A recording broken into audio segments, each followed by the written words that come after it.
Hello, what up mga kabakyard? Ito na yung lagayan ng aking mga sisiw. Ayan, oh. May laman na yan mga kabakyard. May laman na 2 piraso yan nasa loob. Ayan. Ang magkasya dito mga kabakyard, kung mailagay lahat mga 40, 30 sisiw kasya sila dyan. Yan ang pagalaan ko dito sa aking backyard. Galing kasi sa brooderan mga kabakyard. Siguro mga 2 linggo sila sa brooder. Ganito ang ginawa ko, 2 linggo sa brooder, tapos ilalabas ko na sila dito sa lupa. Kaya ginawan ko siya ng ganito.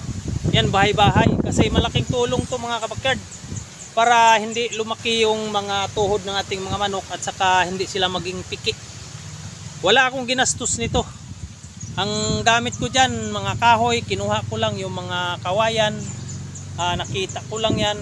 Yung mga itong nasa yung linoleum. Nakita ko lang yan, pinagtatapo nila doon sa lagayan ng basurahan. Nakita ko, dinala ko.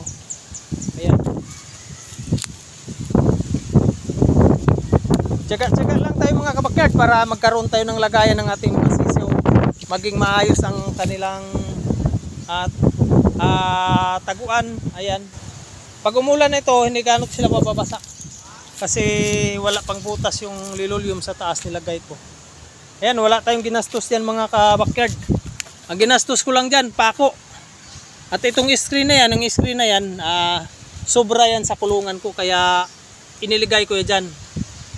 Ayan, ganun lang tayo mga kabakyard. Hindi tayo gagastos ng mga kahoy na bibili pa tayo ng kahoy. Marami yan sa paligid natin, sa nga bukirin natin, mangunguha lang tayo. Tapos yung mga lalagay natin ng dingding, mga linoleum na tinapo na sira-sira, makagawa na tayo ng ganito na lagayan ng ating mga sisiw.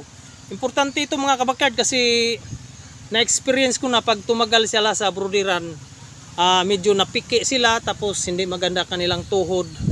Kaya 2 linggo sa brooder, inilabas ko na. Ayan na sila. Dito na sila maggala-gala.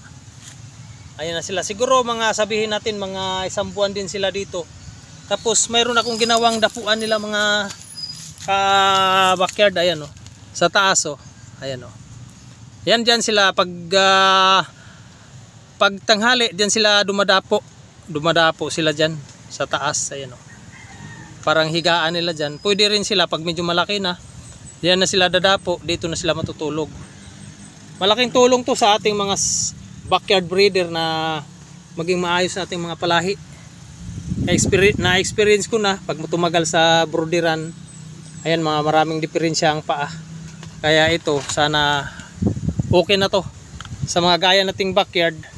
Hindi tayo kailangan na bumili ng mga kahoy na mamahalin. Titingin lang tayo sa mga paligid, yung mga tinatapon natin mga kapatid na ayaw na nila. Yung mga linoleum, ayan, oh, linoleum yan, oh.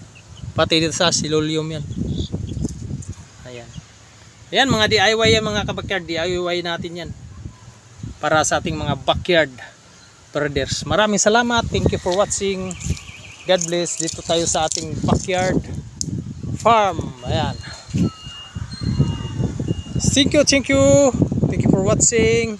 Please subscribe at share. Maraming salamat. God bless po sa lahat. RGB Kupoge.